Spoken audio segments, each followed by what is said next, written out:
Thank you very much, Teresa, and thank you very much for having me. I tend to be in the background of these meetings and the various health ministries meetings. I lead the breakout rooms. I'm kind of a quiet person in the background. So this is a little bit different for me, but a great honor and something I've been looking forward to be able to have the microphone and to be able to share about myself and my life and my experience, but then also a hobby that I enjoy. It's something that I think we should all get involved in some respect. So I'm hoping to share a little bit with you about what I've learned and to show you a little bit of what I've done, and just to let you know that there is a wealth of information when it comes to gardening. So Google is a great friend, and if you find that you have a question or anything like that, you can email me or Google it, and there are plenty of people online that have great information. So as I was preparing and as I was asked to send a bio, the bio that Teresa read was something that I created several months ago for the AAFCN board. And I was reading through it, and I kind of cringed with that line that mentions the Lifetime Achievement Award, but I figured that this group might enjoy it. So I figured I'd leave it in there. And let me tell you just very briefly before I jump into this. So Angeline and Health Ministries Department gave a Lifetime Achievement Award to Maxine Bloom, who this group is fairly well acquainted with. And I don't know the full story, but I know that there was one award, one trophy that came in misspelled. And Angeline had it in her office for many months. I remember seeing it. I think I even asked about it. And then one day Angeline decided it was time to clean her office, really kind of clean up and straighten and organize.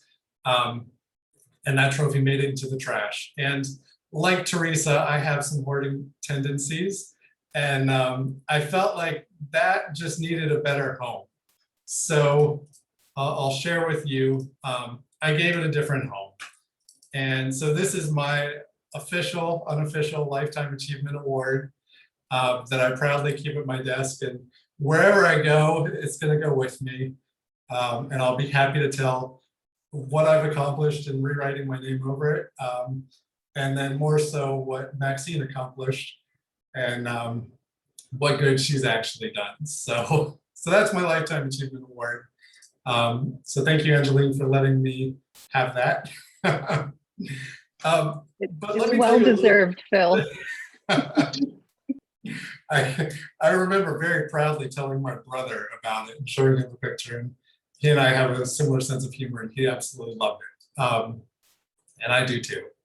So let me tell you a little bit about me, and it's a little bit about my health story, and it's kind of led me to get more into gardening. And I really believe that God sometimes hits us over the head, sometimes puts us into situations where he leads and wants us to follow. And looking back over my life, I've seen that God has really wanted me involved in health ministries. I graduated from college and I went out wanting to be a youth pastor. And as I learned, many churches don't have positions for youth pastors. So I spent a little time in construction, and I literally got a call to ministry when a pastor that I used to work with told me that he was in charge of a chaplain program at the hospital. He needed someone to be a chaplain in training and asked if I could do it, and asked if I was interested, and I absolutely was. And it gave me a great opportunity to work with nurses and medical staff and to be around the medical community. After about a year, I decided that I wanted to try something different and follow a passion that I had learned while I was in college. And so I decided to get into media production. And here in Silver Spring, we don't have the media production that New York and LA has. But at the time, we had Discovery Communications. And I found out that Discovery was hiring free unpaid internships. And there was one in particular, and I knew there would be a lot of people applying for the position. There was one that dealt with a medical show. And I felt like that was my opportunity to have a little bit of an edge because I worked in a hospital and I was more familiar with the medical field from that experience. And so I applied for that, interviewed, and they gave me that opportunity. And so for the next 2 years, I spent my time working with doctors, working with health professionals, working on a program that promoted better, healthier lifestyles. And although no one's ever heard of it, I was very proud to work on Discovery Channel CME, which, as the name kind of leads, it's a show where medical staff would watch the show, go online, take a test, and they'd get credit, CME credit. And it aired at Saturday mornings at 7 in the morning. So clearly, Discovery did not consider it prime time, but I was very proud to work on that show. And once again, I moved on to other shows, but God seemed to want to bring me back into health. And in an interlude period, I worked as a floater for the North American division, specifically with the stewardship department. And I was at the elevator, and Angeline and I guess, were introduced. And we got to talking, and Angeline mentioned that she needed some help with her department and asked what my availability was. And now 2 years later, I've been working solely for the Health Ministries Department, and it's given me a greater opportunity to be around those that are promoting health practices, promoting a healthier lifestyle. And I see it as just God nudging me more and more towards a healthier lifestyle for my own. So that is my career in health, and there's still plenty more left to it, I'm sure. But I also wanted to share a little bit of my health journey with my health, my actual health. And I remember as a child that I kind of had illnesses throughout my childhood. In fact, I remember, I think she just fell behind me. I remember as a kid hearing that my best friend in 8th grade was getting honored at graduation for never missing a day of school. And I remember thinking to myself, how can anyone go through school without being sick? Because I was sick every single year, a couple times a year, even into adulthood. It's been kind of an ongoing issue. And I have a brother who I share similar genes with, and he is a very healthy guy. He does not get sick. And as I've been growing and kind of thinking about my life, I've realized that, a lot of it has to do with my lifestyle. It has to do with the foods that I eat, the exercise that I don't get, the water that I don't drink, and the sleep that I don't get, and all these things. And I know that my brother has had a stronger push towards health ever since we were kids. And so that's one more area that's God has been sort of nudging me and pushing me to improve my lifestyle. And even more so because I am very stubborn, even more so in 2011, I was at home eating a bag of chips. And all of a sudden my heart went from a regular heartbeat to absolutely racing and off rhythm. And it was the type of thing where it literally was like a light switch. I was living by myself. I called 911. And I remember it was very interesting because by the time the paramedics had kind of done everything that they did in the house, my heart flipped back to a normal routine and to a regular rhythm. But they felt that it was something that we needed to go to the hospital for just to make sure everything was all right. And while I was at the hospital, the doctors confirmed that what I had was a form of atrial fibrillation, where my heart was out of rhythm. And it's a very strange thing, and I don't know if you know much about this, but it's a strange thing because a lot of older adults have this, but very few younger people have this. And in my 30s, this was quite unusual, certainly for the doctors. Over the next 6 years, I had a few more visits to the hospital with the same thing, where it was very much like a light switch. I would be doing anything, and then all of a sudden, my heart would be absolutely racing and off rhythm. And each time, it was harder and harder to get my heart back into rhythm. In fact, the last time that I've been in the hospital, and thankfully that was several years ago, but the last time I was at the hospital, the doctors gave me medications. They were doing everything that they could. My heart was still not getting back into rhythm. And I remember seeing them pull over the cart that has that electronic shock stuff that I've seen in TV or movies, where they have to rub it together and then they shock you. So they kind of pulled that device over and let me know that I only had a little bit more time before they were going to break that out. And I believe it was a God thing, because in that little bit of time, my heart switched back and got back into rhythm. Something that I'm very grateful for and give absolute completely to God for doing. And that was a wake-up call, but that was even still not the end for me. Over the past several years, I believe I've really been connecting more with God, and God's been speaking to me and just kind of nudging me further and further to make better life choices. I won't say that I'm perfect, but it led me to give up a lot of the meat that I was eating, which is a very rare thing that I do now. I was living on caffeine at times, and God's directed me to give that up. And it's just been all these things that I believe God has really been leading me. And one of the things that he's really been directing me to, and one of the things that most people think about when it comes to improving their health, is eating better foods. And that's led me to get into gardening. So I'm going to share with you some things that I've learned. I'm going to share some thoughts and things like that. And I want anyone to feel comfortable to speak up, to ask questions, or even to share your thoughts or even your experiences. I don't want this to be just me talking and kind of telling you what to do, because there's a host of ways to do it. And there's a host of things to do. And I've even learned that gardeners love to talk. So I want you to feel free to speak up. Feel free to interrupt me if you have any questions and anything like that. But so getting into this, let's see, I just clicked away. So this is, I kind of changed this for this segment of the presentation, but gardening for better health. I really believe God has been directing me to eat better. And one of the best ways to do that is, in my opinion, to actually grow food yourself. When I was a kid, I was not big on vegetables because our family didn't have a ton of money.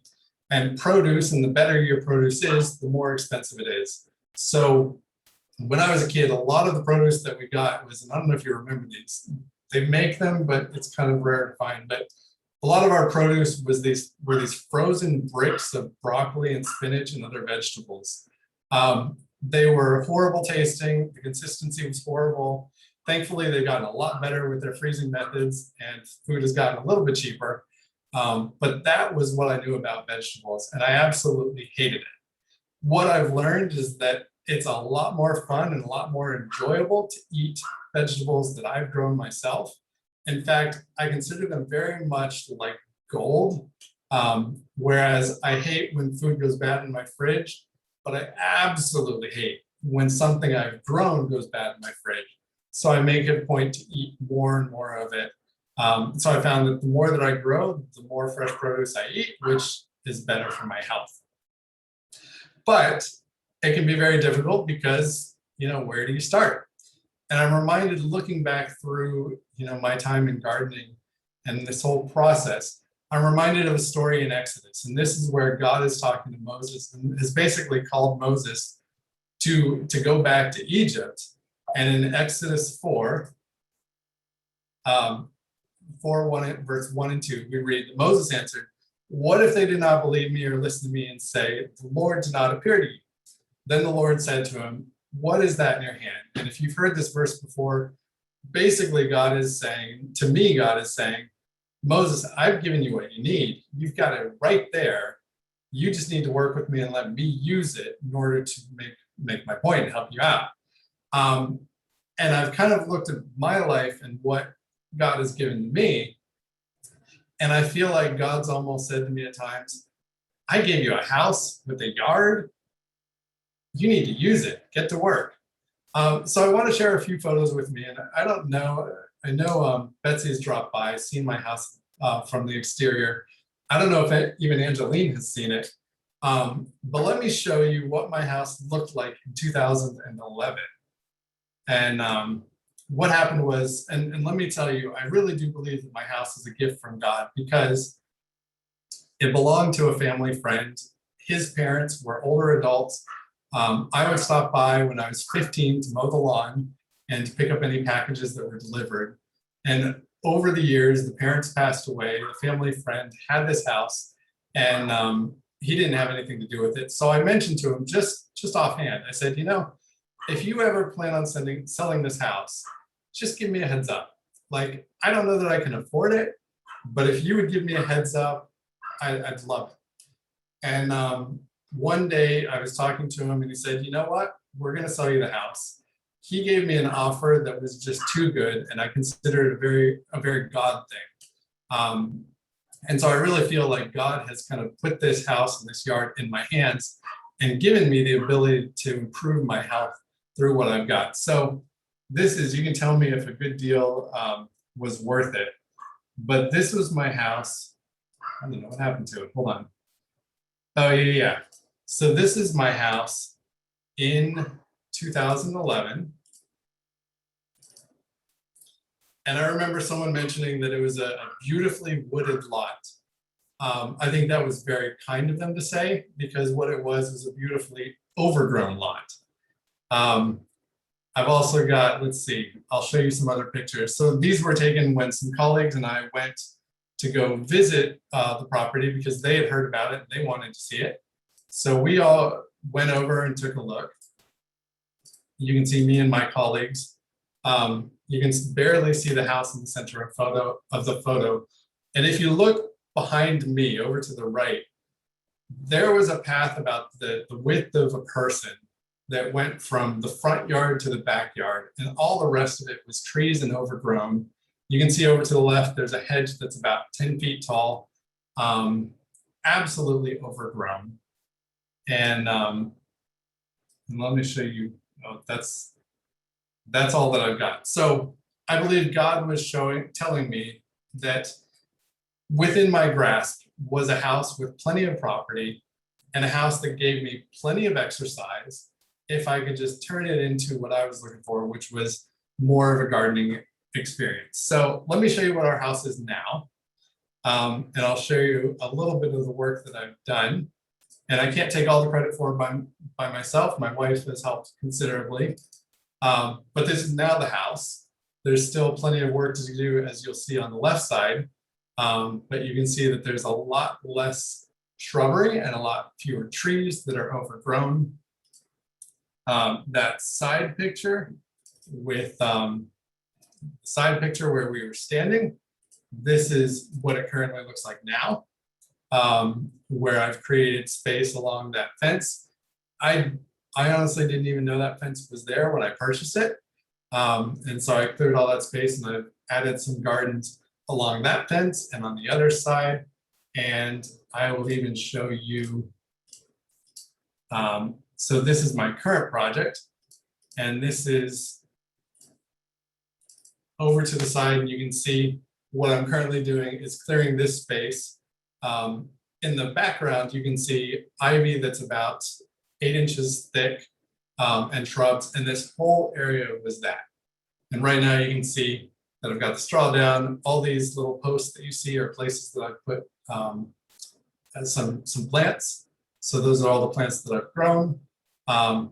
And what this has been, it's been a really great opportunity for me to get some exercise, which is exactly what I needed. But then also it's given me a great opportunity to really grow plants that I want. And what I've done is I've turned this part of my yard into the plants that really take up a lot of space and that spread out. So I've got zucchini, squash, pumpkins, things like that. And that's what I'm using that area for. So that's my space. But let me tell you a little bit, or let me share with you some of the things that I've learned about actual gardening. So that you can know about that. So there we go. All right, so let me share with you the reason that I think it's important to share this with this group, and that's the health benefits of gardening. Some of these are obvious, but I want to really kind of draw out some meaning from some of these. Obviously, when you're growing a vegetable garden, there's great nutritional health. It gives you the opportunity to control what pesticides you want or don't want on them. It also gives you the opportunity to nourish the ground, which is how plants basically build themselves and provide the nutritional help to you. You get plenty of sun and fresh air, great strength training and exercise. And the one that I really love is that it builds community. And I don't know if you've ever gardened or if you're into gardening, but what I've found since growing plants and since focusing on gardening is that gardeners love to talk about gardening. In fact, I've got a neighbor that's behind me who she's a stay-at-home mom, and gardening is kind of what she does. and she will always tell me about what she's learned. She's always sharing kind of what their new project is. And it's really helped us get closer to our neighbor because we've got that bond with our garden. It's also a great bond because in most gardens, if it's a successful garden, you're going to have plenty of food and you're going to share it. So our neighbors behind us, we are always sharing produce with each other, especially if we know that like one person's zucchini failed, then the other person, especially since zucchini is often plentiful, we'll share that zucchini with the other person, or beans, or whatever it is. And we've also even taken it over to our neighbors around the corner or across the street.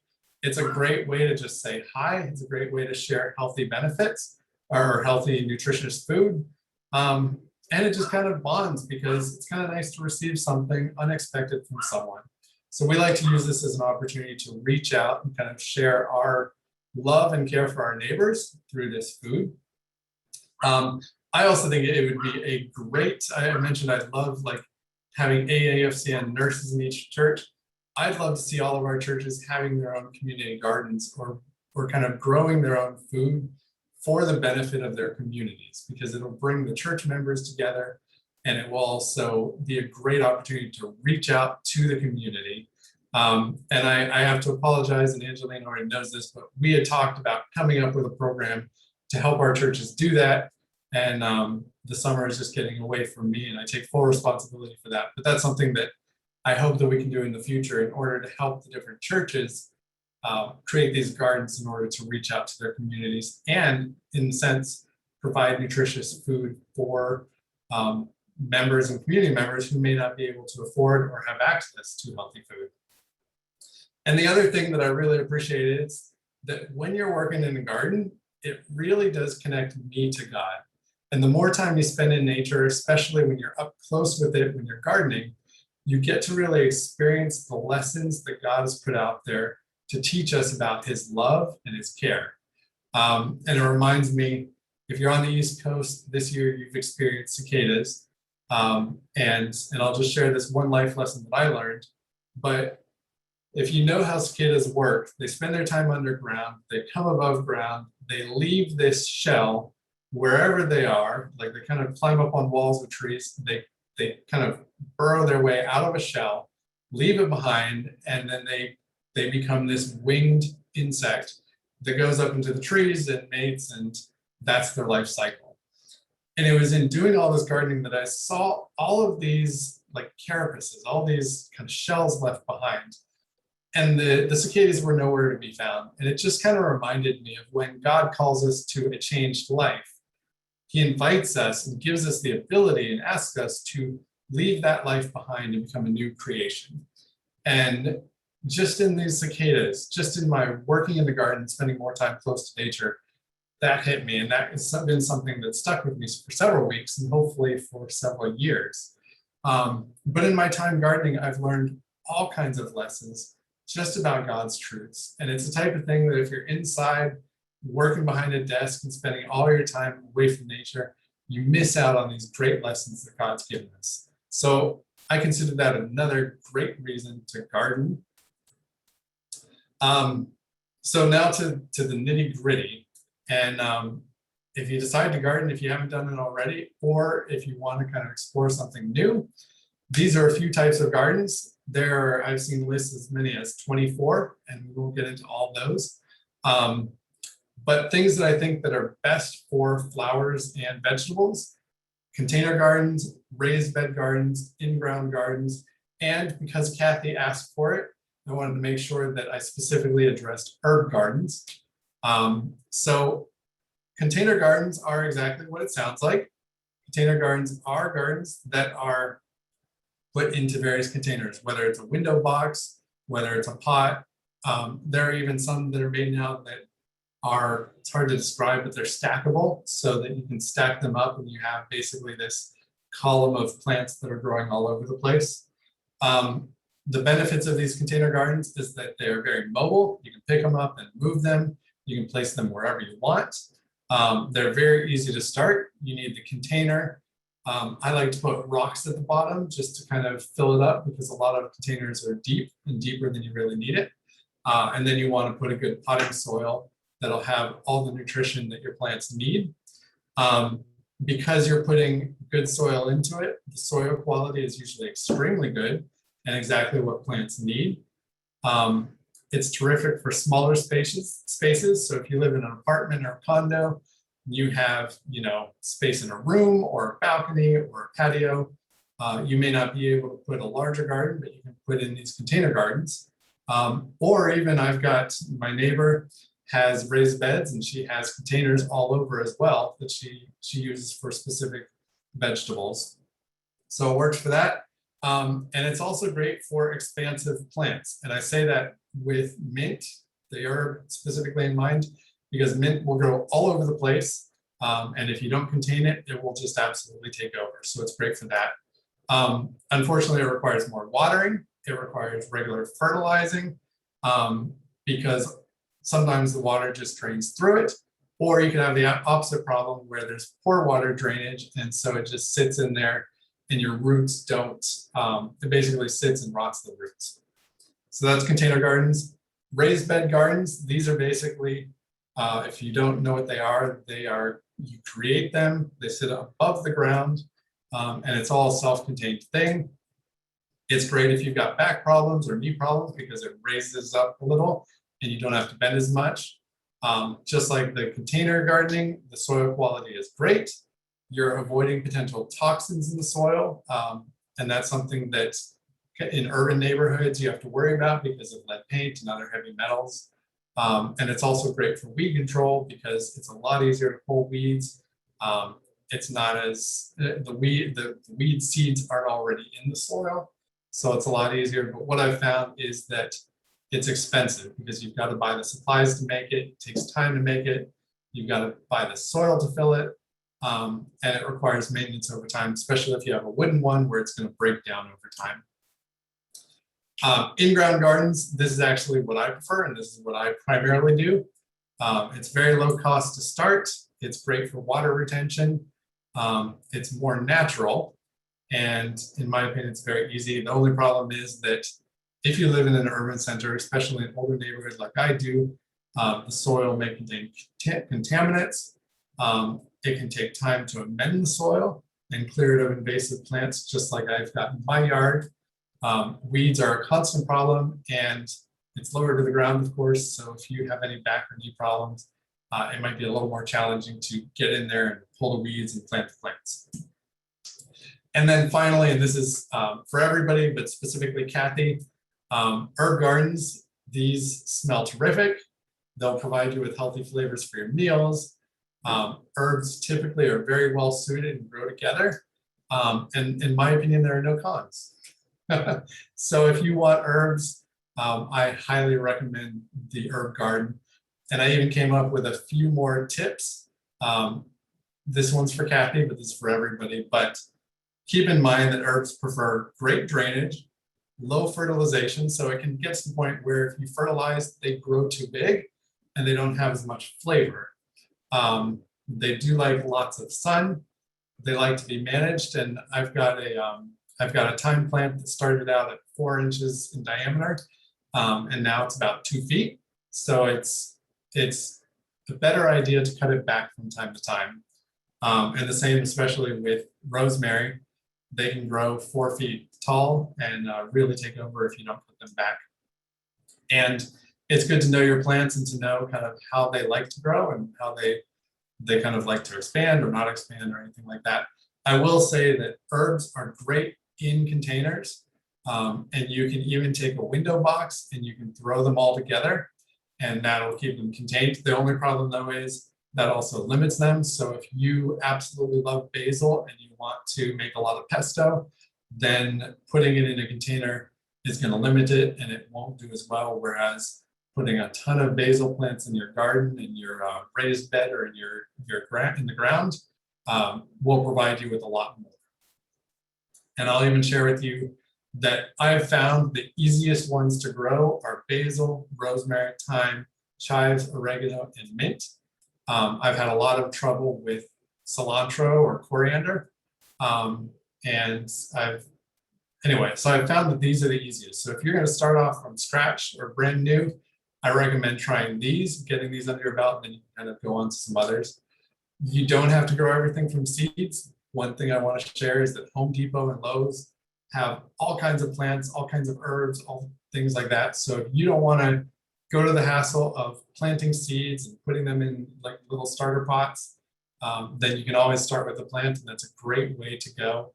And in some cases, they'll even provide seeds so that if you do want to take the seed route, you can do that for the next year.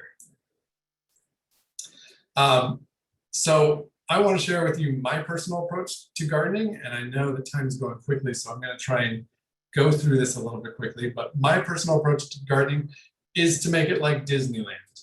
And Disneyland is the place that everybody thinks of for celebrations, for fun, for excitement. Every day is a great day.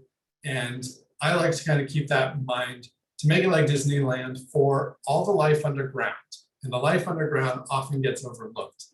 But God created a whole ecosystem underground that benefits plants and benefits our earth. And we have a tendency, especially with our farming and our large farms, to neglect the life underground, which benefits our plants.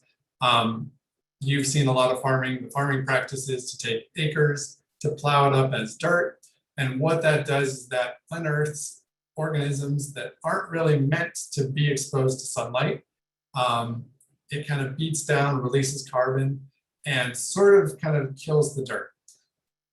One of the practices, the other thing is that a lot of farmers will add fertilizer, which kills the weeds and the bugs and things like that. So basically, you're taking that ecosystem, you're disadvantaging it, and then you've got to add fertilizer and other things in order to amend it.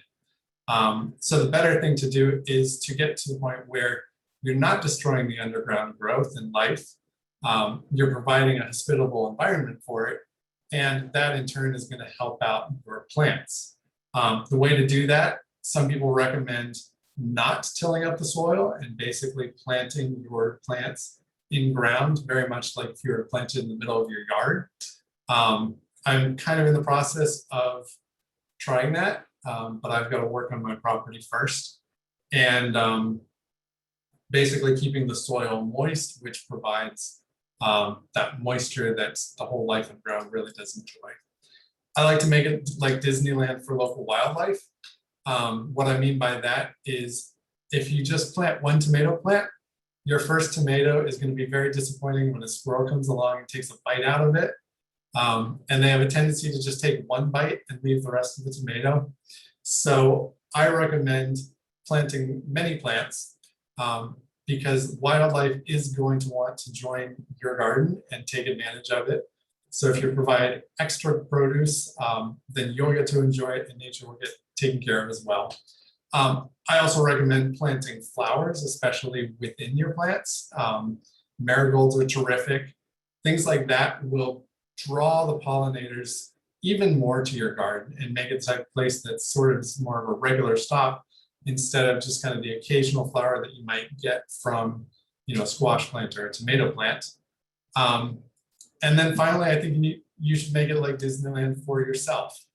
Gardening is a lot of fun, but it can also seem like a chore. So I feel like the most important thing that you can do is to put in plants that you would really enjoy, whether it's flowers, whether it's vegetables, and really kind of spruce it up where you enjoy going out there and looking at it and watering. You kind of find peace and enjoyment by being in your garden.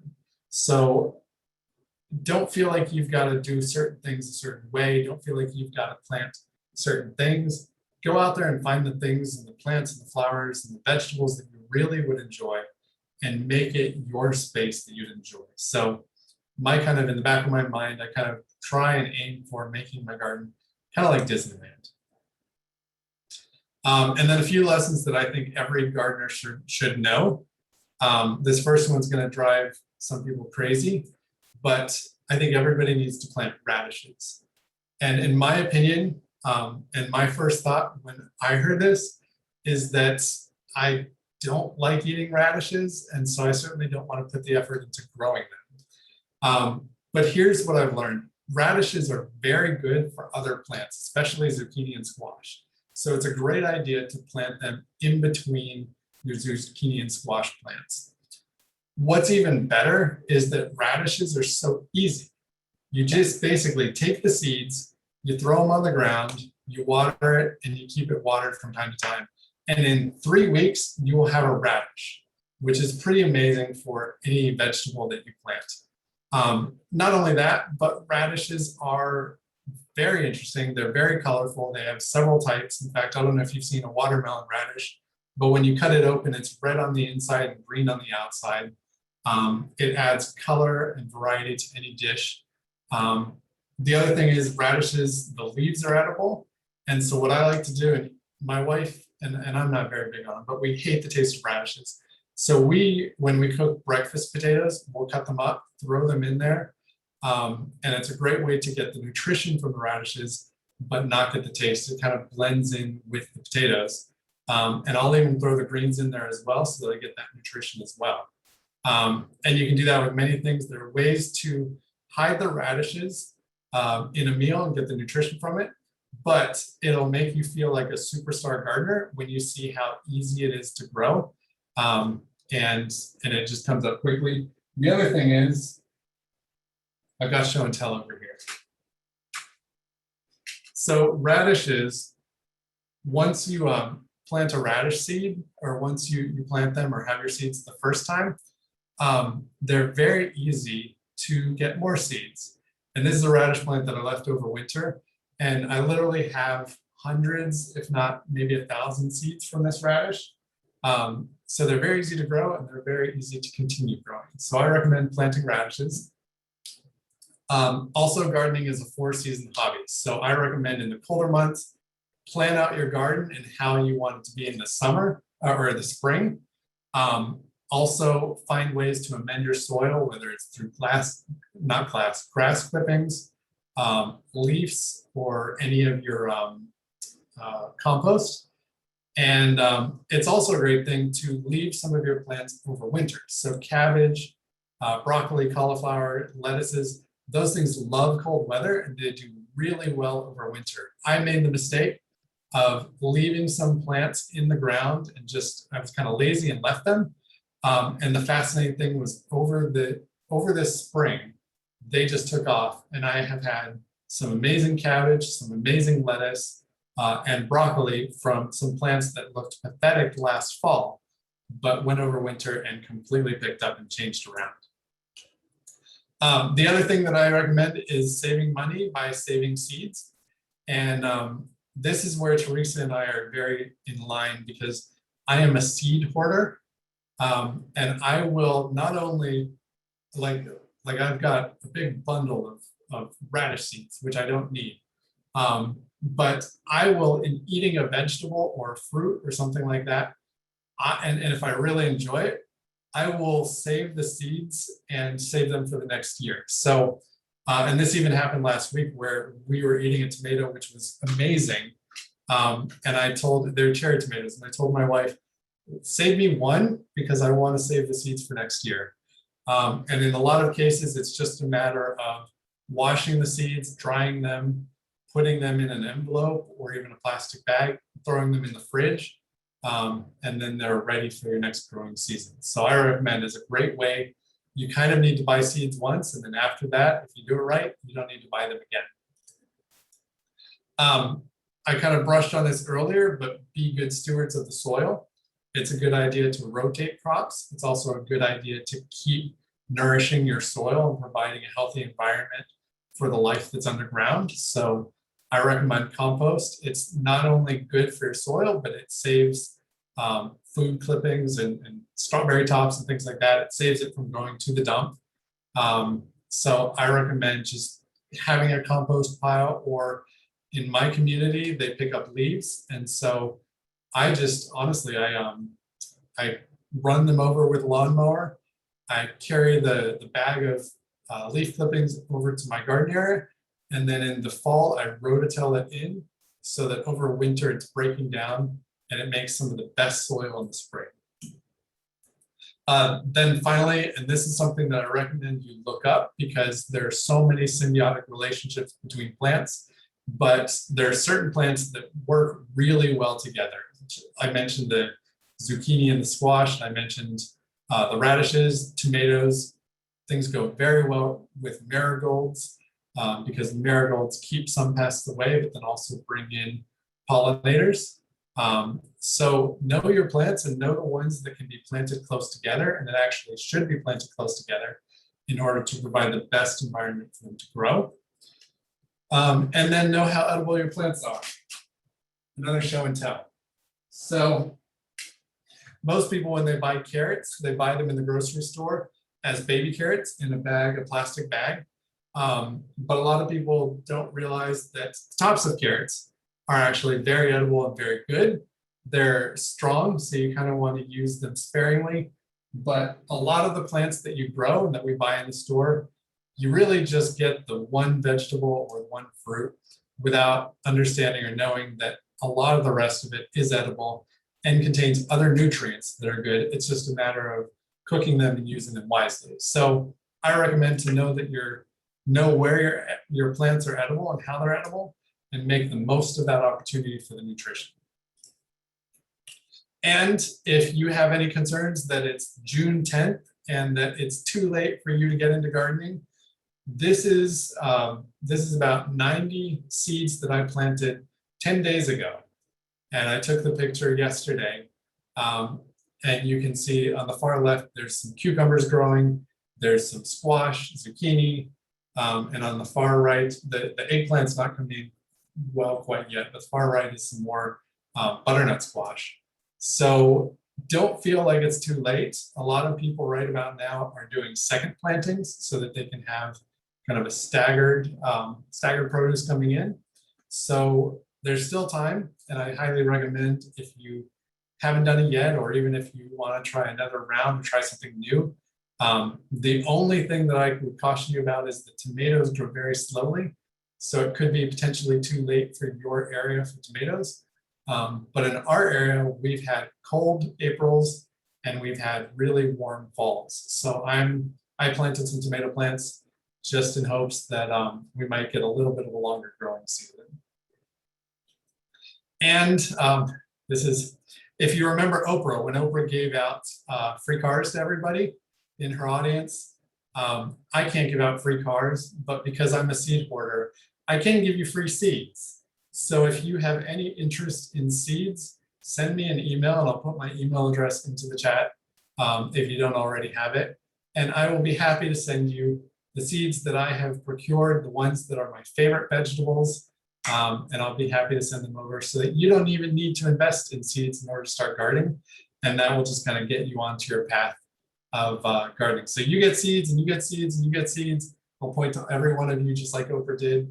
And this is better than a car because this is good health. Let's pray. Lord, thank you. And we are blessed to be able to come together. Thank you that we can continue and pick up our InTouch meetings. And we pray that you'll continue to bless this group as it comes together in a community. And as we go our separate ways, we pray that you'll lead us in the way that you see best to live healthier lives, to eat healthier, to take care of the bodies and the many blessings that you've given to us. And I just pray that you'll be with us throughout this day with all that we have ahead of us, the tasks, the fun moments, just all these opportunities that you've blessed us with. In your name we pray.